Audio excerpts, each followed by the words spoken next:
Various conquests of Alexander, and in our last meeting, remember you need to know the H word. In this case, it is Hellenism.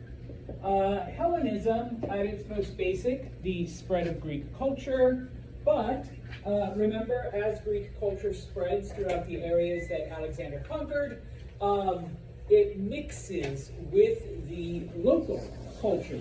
So you get a type of hybrid where those things then become the standard. In addition, in many of these areas, Greek becomes the language of education and culture and learning.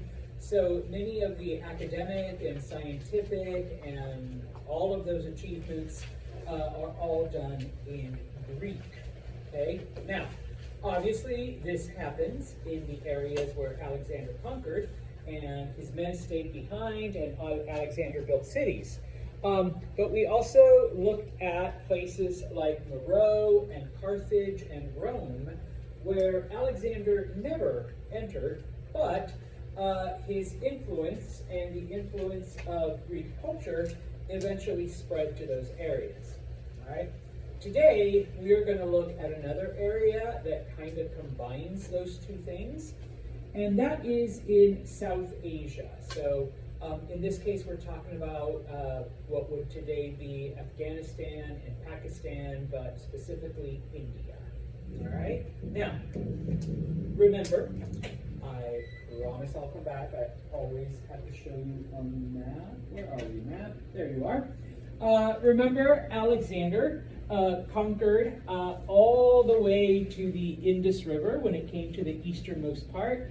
And this map, it's in your slides and it's also in your textbook. The brown line shows the farthest that Alexander got. Okay, where are you? Here we are. All right.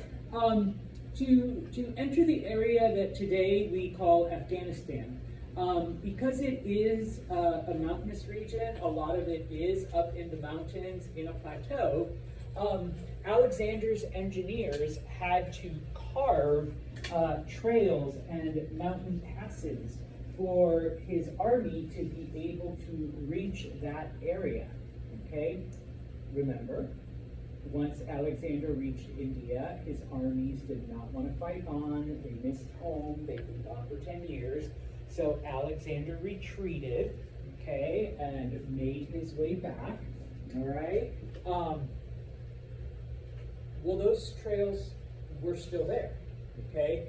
And so new groups that came in, and we'll talk about one or two of those, began using those trails, and eventually, we will get to this in our next class session, it becomes one of the paths for what we eventually name the Silk Road. The Silk Road is a series of highways, for lack of a better term, that goes from China all the way into Greece, basically. And so it's how people in like the Middle East and Europe were exposed to Asian products initially. Okay? It becomes a thing for the next 1,000 years, and eventually people go on boats and sail. But this is where it starts. Okay? If it hadn't been for Alexander carving out those trails, okay, who knows? All right? Now, once again, okay, Alexander made it all the way to the Indus River before, and a little bit into India, before his men said, we're done, and so they retreated. Okay?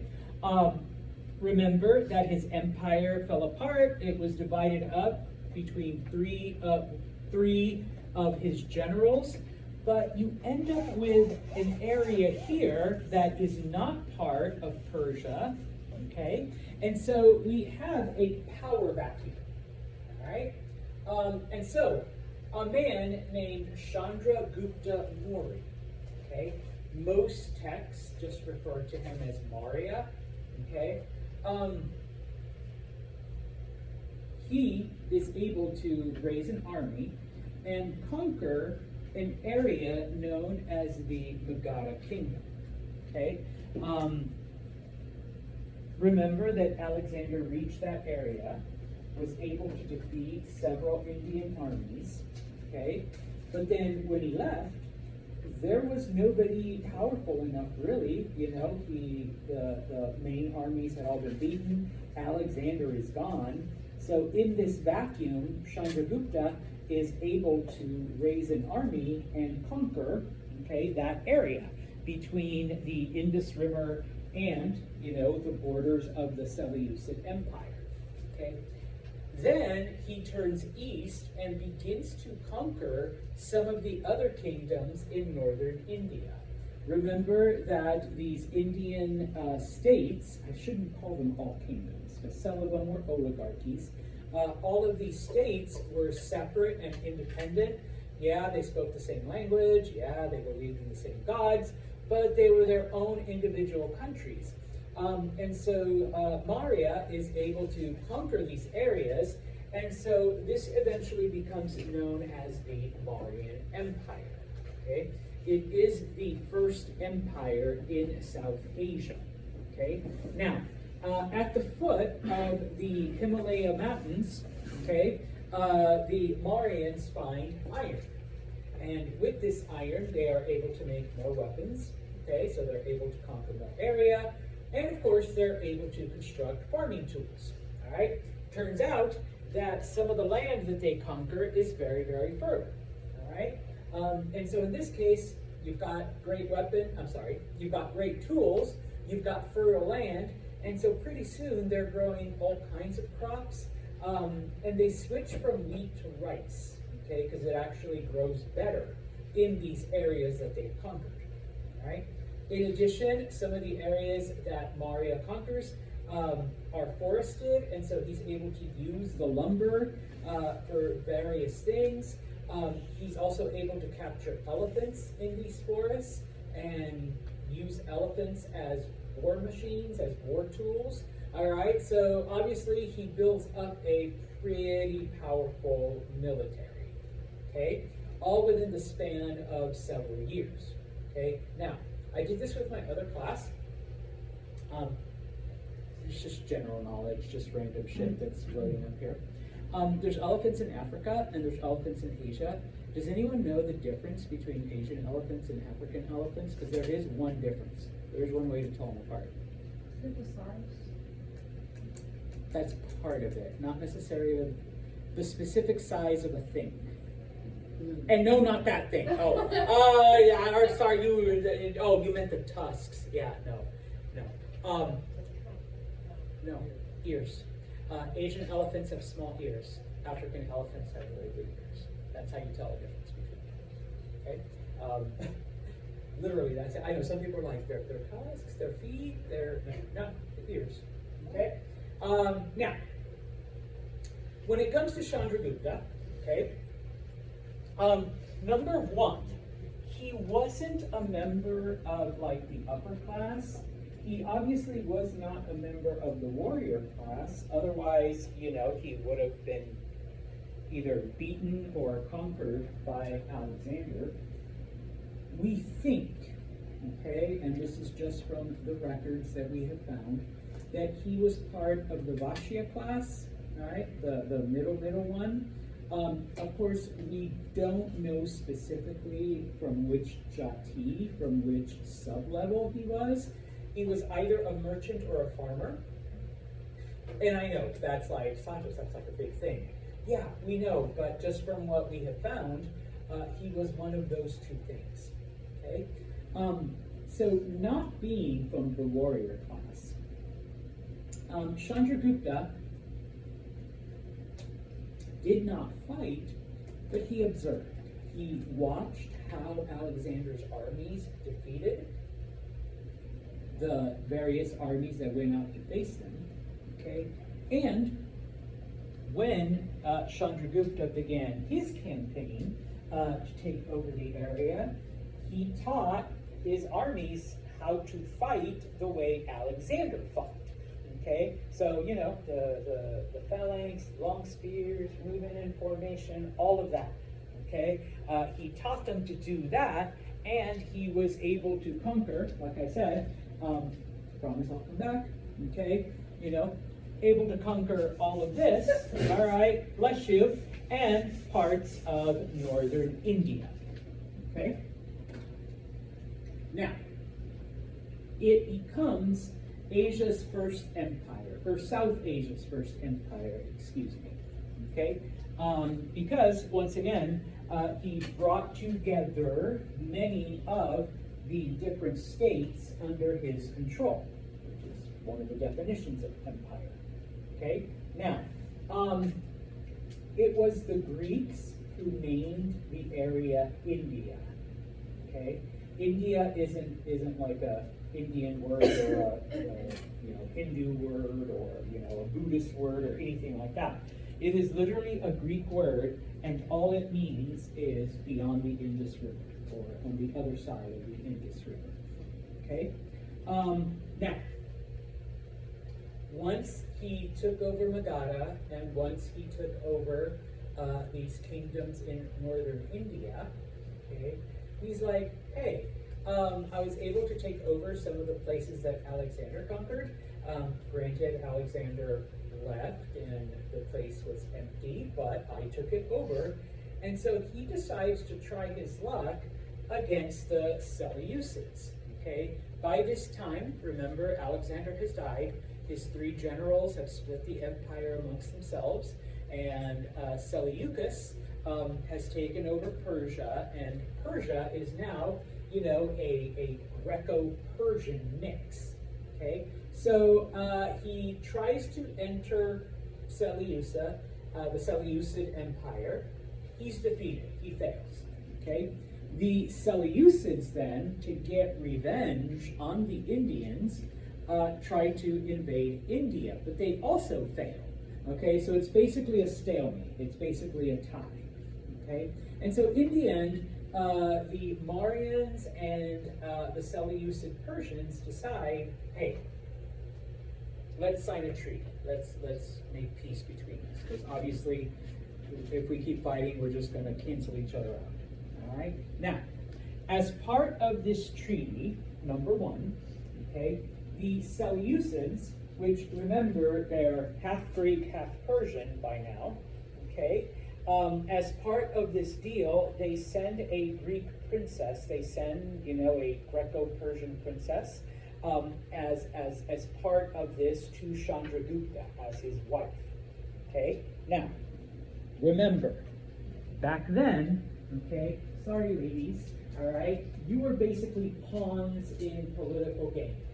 All right. Your dad needed to make peace with the king of another kingdom. Then fine, Nicoy, here's my daughter, or your son, now it's peace because we're related, okay? Or, Sai, here is one of the princesses, here's my sister, marries you, and so now you're the king, and we're related, so our kingdoms are together, okay? In addition, all right, other Greek women are sent for, some of the upper classes, some of the other ruling classes. All right, and that becomes the treaty. All right, so now we're friends. Now the Seleucids, and by extension the Greeks, are friendly with India. Okay. Oh, the Greeks, the Greeks, they're like, hey, Seleucids, see if you can get them to accept an ambassador. All right, someone from over here to go and live there, and this way there's no misunderstandings. We don't have any more wars, etc. In return, the Mauryans are like, hey, we've got all kinds of iron, we've got all kinds of treasure, we've got all kinds of gold and jewels, and so they send all of that as part of their deal. Oh, and then the Greeks are like, hey, those funny-looking animals with the long noses and the teeth and, the weird ears and the big and fat and gray, can you throw some of those into the deal? Because we've never seen them before. They're pretty good, like, in war, and hey, people would probably pay money to come and pet them or ride them or whatever, type of thing. Okay, so the Indians also send elephants. Okay, I don't know, seems like a fair deal. A couple of Greek women for like elephants and treasure, yeah. But that's the treaty. Okay, and of course they're friends. Okay, now who is this ambassador that they send? Bless you, whoever sneezed. Okay? His name is Megasthenes. All right? Now, probably the main reason we know so much about ancient India, okay, is because of this man. Okay? He lives in India for 12 years, okay, as the ambassador. All right? And in those 12 years, he literally just watches and lives amongst the people, and he writes down everything that he sees. Okay? In addition to that, a lot of the already written things, like the Vedas and the different stories, he translates them into Greek. So that's how they're able to be passed on, to us in modern times. All right. So obviously, if he hadn't been there, I mean, we might have been able to figure out, the Indian language or the ancient language, but because he was able to translate it into Greek, all that much easier. But anyways, he keeps track of everything. After the 12 years, when he goes back to Greece, he publishes all of his observations, and it's a book called Indica. All right, and like I said, this is how us in the West came to know pretty much everything about ancient India. Okay, so some of the things that he noticed. Number one, he noticed the social classes. He noticed the varnas. Okay, yeah. Where was he when he did all the clothing, all of his observations? He was in India. Yeah, he was living in India. Okay. He noticed that yes, there's all kinds of people. There's like short and tall, big, fat, little, children, old people. Okay. But he noticed that what? They're all in different parts of society, and they all have different roles. And some things are considered higher than others. Okay. But, and I know we have this in Greece, but you can't just work hard, make a lot of money, and then move up the social ladder. Or, you can't be from the working class and then marry someone from an upper class family, and then suddenly now you're, you can't do a Cyrus the Great who married a woman from the upper class and then used that family's influence to propel himself, into this great conqueror. And to him, there were 7 groups. Technically there's 5 with dozens of subgroups, but that was what he noticed, all right? So he didn't get everything right, okay? But, he made some pretty good observations. The other thing he noticed is that everybody respects the social order. It's the people that are at the bottom don't complain, all right, about the fact that they're at the bottom, okay? And the people at the top are kind of jerks to the people at the bottom, but the people at the bottom accept it. It's nobody tries to rock with, us in Greece, we would never put up with that shit. I don't care if you're part of the ruling class, you don't talk to me that way. And the thing is, he was observing the untouchables, the street cleaners, the ones at the very bottom, and how the rest of society treated them. Okay? Literally like garbage. Okay? And the fact that, they just take it. They don't complain. Because that is their place. Okay? He noticed, and this is where he came up with, you can't marry out of your social order. You can't, meet someone from the upper class, marry that person, and now, you propelled yourself. Okay? There's no intermarriage between the classes. You have to marry within your own social group. In fact, you're not even allowed to associate with someone from a different social group. Okay? So to him, it's you go to Greece, you see a very wealthy person and a poor person, and you see a merchant and you see a farmer, and everyone's interacting and talking and doing their thing. But here, it's no, you keep separate, all right? You don't even eat lunch with, someone from a different social class, all right? Because then you become, unclean, all right? Now, while there were roads and things like that, especially in Persia, where you had the royal road that Darius built, he was they put trees on theirs, okay? And he found it fascinating because it's like, and it's the government that did it, so that you have somewhere where you can, you know, India's pretty hot. So you can relax, you can rest, you can sit under the shade and cool yourself off. So it's not like the Royal Road where you have to wait 18 miles before you get to the next, you know, stop off point. What if we had trees along the Royal Road, you know, where, okay, I'm not gonna make it 18 miles, but here's a nice tree. And I can just kind of sit and relax here for a little bit. Okay? Finally, and he compared it to Sparta, obviously, but the military is a completely different social class. It's not as if, like, you know, you have a profession and then you learn how to fight so that when an enemy comes, you pick up your weapons, you go, you fight, and then you come back and you go back to your farm, you go back to your shop, you go back to whatever you did. Okay? No. All these people do is fight. He was like, they're kind of like the Spartans. All they do is fight. Okay? That's it. That's their whole life. All right? The rest of society gives them food and provides them with all of the things they need in exchange for them being the soldiers. Okay? And of course, he mentioned how, you know, yeah, they all have their duty, they all have their job. Some people are infantry, some people are cavalry, some people do this, some people do that. But basically, it's a complete and total military part, and they're separate from everybody else. Okay? And so, once again, okay, the map of the empires, and of course, what eventually becomes the, okay, Mauryan Empire. All right. Now, unfortunately, can't talk about every single thing and talk about every single ruler. So we're going to skip to one of the emperors known as Asoka, because we do get quite a bit of change. Okay. Asoka was Chandragupta's grandson. All right. So Chandragupta, he's the one that started everything. He dies. His son takes over. Son dies, and now we have the grandson. Okay.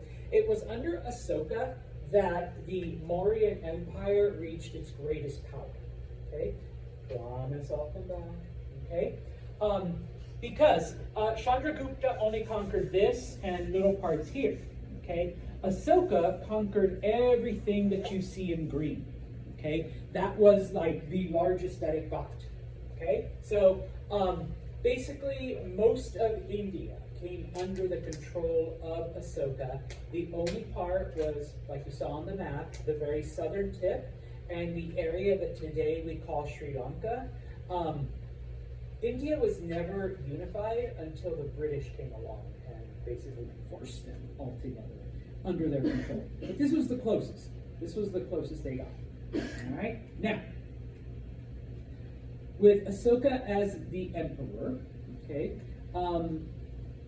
the Mauryans conquered an area called Kalinga. All right? Once again, I promise. Kalinga, right here, eastern India. All right? They conquer that area. All right? The people of Kalinga fought back, and they fought back hard. And it was a pretty brutal conquest. So that when it was all over, and Asoka kind of comes in and looks around, there is nothing but death and destruction and devastation. Okay? They practically had to kill every man, woman, and child in this area, all right, in order to conquer it. Okay? And for some reason, Asoka becomes ashamed. He feels guilty at all of the destruction that he caused.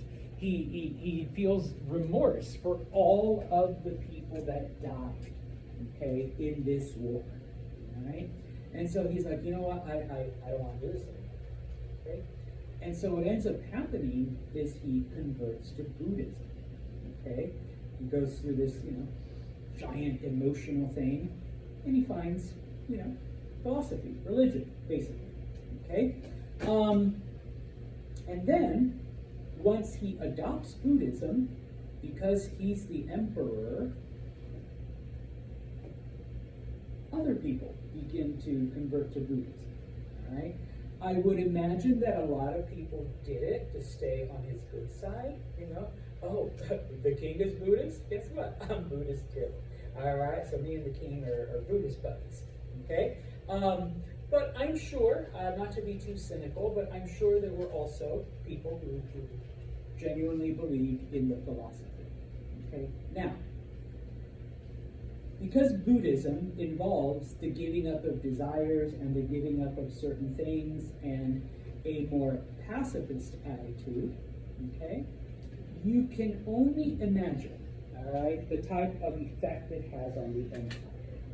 One of the first things that Ahsoka does, okay, is he issues something called the Kalinga Edict, which is basically a pacifist manifesto. All right, he's like, number one,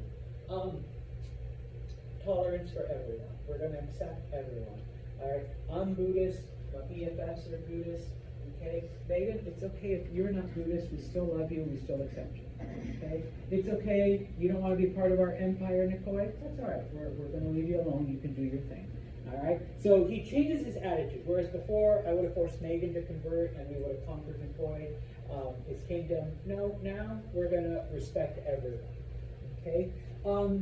Obedience to the natural order. Yes, you still need to follow the Varnas. So, you know, if you're, you know, the low class, the middle class, the smiths, the farmers, the artisans, you're still going to do all of your thing, okay?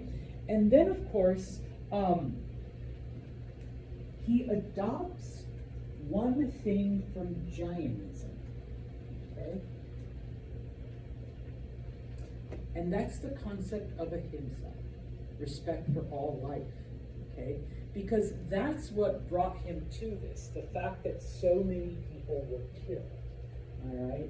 And so he's basically like, you know what? If we can just accept and learn respect for all living things, all right? None of this destruction would have happened. If I had been a better person before, if my father, if my grandfather, you know, we wouldn't have had to kill so many people, okay? And so, you know, as he's accepting and changing and pushing this on other people, okay, number one, eventually, he makes Buddhism the official state religion, okay? So, whereas at first it was just him and a few people that followed him, now all's y'alls have to convert to Buddhism, okay?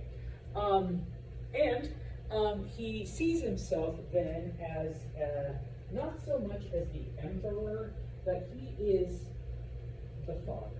All right? He is a father figure, and you, as my subjects, as my children, I need to teach you, you know, all of the elements of Buddhism, you know, the Eightfold Path and the Four Pillars, and you know, right thought and right deed and right action and right words and right speech. Give up your desires, all right, and submit yourself, you know, type of thing.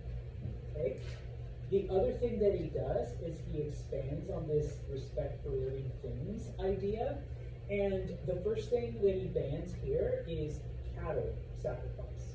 Up until this point, they sacrificed animals to the gods, and I think we talked about it in one of the previous chapters. It was one of those Vedic things, okay? But now, no, we're going to leave the cows alone, okay? This is the basis of the fact that a lot of Indian culture and Indian society is in fact vegetarian, but also, fast forward to today, cows are considered holy. All right, cows are sacred in India. You don't kill them, you don't eat them, you don't, you know, farm them, you don't tip them over at night. You don't do any of that. Okay, a cow's in the middle of the road, traffic stops for hours until the cow decides to move. All right, this is where it starts. Okay, obviously that attitude and philosophy takes thousands of years to evolve, but this is where we see the beginning. Okay. So that everybody is aware of this new law that we're all going to follow this path. it doesn't matter who you are, whether you are a member of the empire, whether you are a visitor, whether you are a tourist, whether you just moved here, okay? So what he does is he has pillars constructed throughout the empire, and on these pillars, he has all the laws written, okay, that apply to the Dhammas, all right? This idea of we're Buddhist, we're peaceful, we respect life, we honor, cows and all of that, okay? So that nobody has an excuse like, I didn't know, I can't read your language. Number one, whatever local language the people speak, he has it written in that, okay?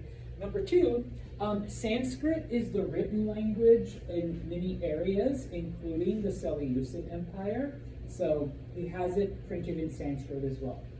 Because they have become Greekified, okay? Hellenism, remember, Greek is the language of education and culture. We put it up in Greek also, all right? And finally, since we do have visitors from as far away as like Syria and Egypt and Judea, and their language is Aramaic, it's also their written and spoken language, we're going to have it in Aramaic. Okay, so it doesn't matter who you are, you have no excuse for violating any of these laws. You can't say, I didn't know it was illegal to kill a cow and have a cheeseburger for lunch, okay, because it is written down in at least 5 languages, probably 10, all right, that you cannot do this, that this is illegal, all right? On the right is one of the remaining pillars that Ahsoka constructed, okay? And I wish it had been in better condition or that I could have found a better picture on Google, but I tried, but this was about it. So that you could see where all the writing was, obviously I don't read Sanskrit or even Greek, but it had all of the writing on the columns. The one on the left is called the stupa, and we'll talk about those in the next class, but it was kind of a temple-ish sort of thing. All right? Now, the entire empire is Buddhist. The entire empire is pacifist. What do you think is going to happen to them? Can you keep a big empire? Huh? They're going to be conquered. Unfortunately, yes. Okay? As soon as Ahsoka dies, the Mauryan Empire collapses. All right, parts of it are conquered. Okay, parts of it are taken over by other groups. Now, some people just accepted Buddhism, because the emperor said so. When Ahsoka dies, they're like, "Fuck that Buddha shit. This is my kingdom." All right, so they take control of small parts, but basically the empire falls apart, and most of it is taken over by other groups. Okay? But Buddhism does spread, okay? Because if you recall when we talked about it in the previous chapter, it is pretty popular. It is, when you look at it, fairly simple to keep, bless you, and the reward is that you could become one with the universe and eventually achieve eternal happiness, nirvana. All right. So okay, So some people, okay. So granted, maybe the emperor forced us to, but it's not that bad. Okay. Now we're going to leave India behind. Okay. Kind of, sort of. All right. And let me just, I promise. All right. Just need to show you the map. The area called Punjab is around here. Okay, Alexander's conquests brought them there. Okay, and so remember that Alexander had to turn back because the soldiers did not want to go anymore. But Alexander was trying to find ways of getting his soldiers to continue. In our last class, we talked about how he got some of his men to marry Persian women and settle down in the Seleucid Empire. Okay? Of course, all right, new Persian wife, but his men still miss home. They miss Greek food. They miss Greek homes. They miss Greek architecture and Greek drama and, you know, Greek stuff. So he does build cities modeled after Greece, okay? When he dies, the Seleucids, because remember, they are half Greek, half Persian, continue to build more of these cities, okay? And so, yeah, basically these Greek towns, you know, it's full of Macedonian / Greek soldiers who have married local Persian women and have settled in the area, but, you know, they have a Greek theater, they have Greek food, they have Greek architecture, all right? They have all of the stuff that reminds them of ancient Greece, okay? And so because of this, all right, remember, they also brought trade and commerce and, you know, the idea of currency. And so these towns eventually grow into cities where, you know, people come and meet. And of course, it's like a mini Athens wherever you go, okay? And so because of this, you know, the locals are still speaking their language and practicing their culture, whatever that may be. But remember that, you know, Greek becomes the language of education and culture and refinement, and in some cases government for about 1,000 years. So in all of these areas, you have the local stuff and you have the Greek stuff, and they exist side by side, okay? To finish off, all right, I just want to point out one specific kingdom, and that is the kingdom of Bactria, all right? Now, this blue area is Bactria, okay? The capital is Bactria, right there, okay? This is one example, okay, of these areas where, okay, Alexander gets his soldiers to settle down and marry the local women.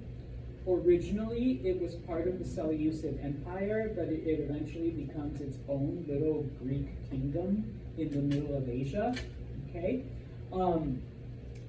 Today, it would be somewhere between like northern Pakistan, northern India, and part of Afghanistan, and it takes up that entire area. Because the closest society, okay, was Indian society, it's basically a Greco-Indian type of culture, right? Now, Bactria becomes important because parts of it were that area that I mentioned at the very, very beginning of today's class, where Alexander had to build paths through the mountains in order to get there, okay? And so, I said that we would in fact talk about it in our next meeting. I promise I'll come back, okay? But through here, eventually we get the center part of what becomes the Silk Road, all right? So it actually goes through Bactria, okay? And it serves as this bridge, as this connector between Asia and the Mediterranean, so that products from China go all the way to Greece, and products from Greece go all the way to China, okay? So that's why this place becomes important, all right?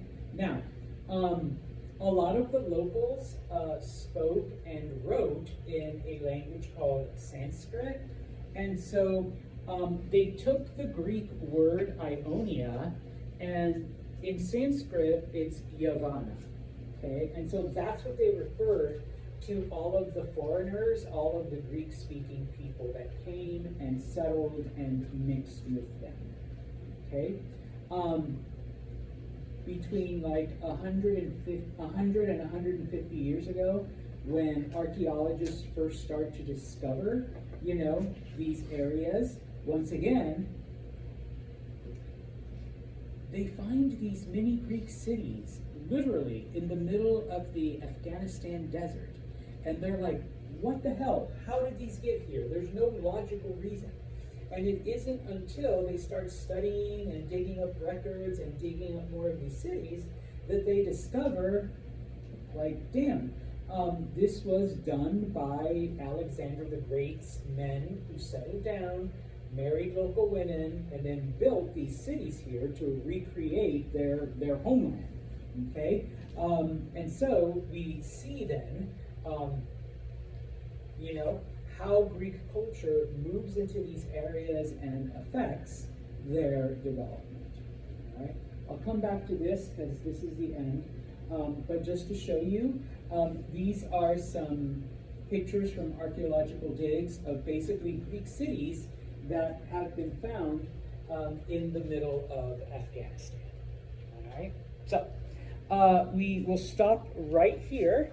Our next meeting, we will talk about Buddhism again and how Greek religion changes what Buddhism actually is. All right?